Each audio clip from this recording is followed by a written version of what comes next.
sulod sa ginarihan sa langit. Amen! Amen. You never know what is going to happen tomorrow. You only know what is going to happen now, right now.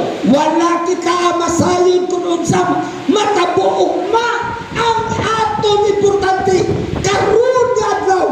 The decision for baptism is not because you are perfect. It is because you want Christ to help you. Ang pagdesisyon sa bautismo dili tungod kay gusto ka mo mahimpit, apan tungod na si Kristo Jesus kauban ninyo. Now somebody, Satan will tell you, you need to study more, you need to learn more, you need to understand more before you become baptized. Si Satanas na ngayon, kinahanglan na magtuon sa dugang, magbasa ka sa Biblia dugang sa dili ka pa mong bautismo. This is not what the Bible says. Hindi mao kini ang ginaingon sa Biblia. Let me show you straight from the Bible how the Bible teaches about baptism.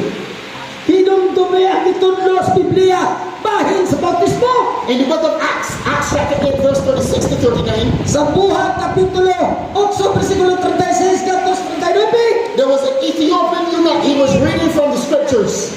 Mao kini dunay sa katawo nga ginaabli sa Biblia. Now, as they went down the road, they came to some water. Oh, nakita niya nga dunay tubig. At that time, it was Philip was explaining to the eunuch all that was in the Bible from the Old Testament.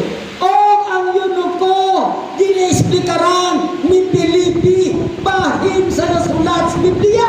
They were riding in a carriage, and Philip was explaining, just like I'm explaining this week, these 2 weeks about the Bible to you. Philip explained to this eunuch about the Bible. Lana lang at lawa, nagasakay ang yunuko sa iyang karbahi.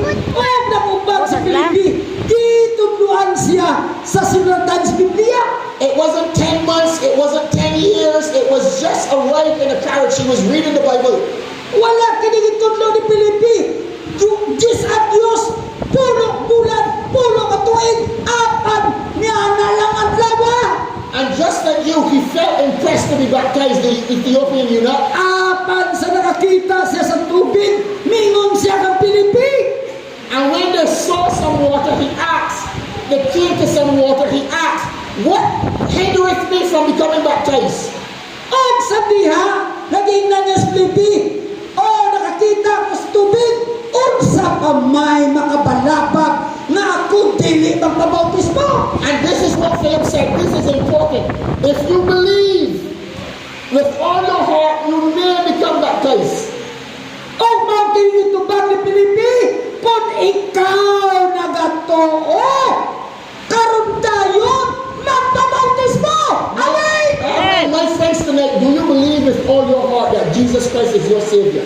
Nagatuo ba ka bukang gagabi, kang Kristo Jesus kay mong personal manuluwas? Do you believe with all your heart that He has sacrificed His life to cover your sins?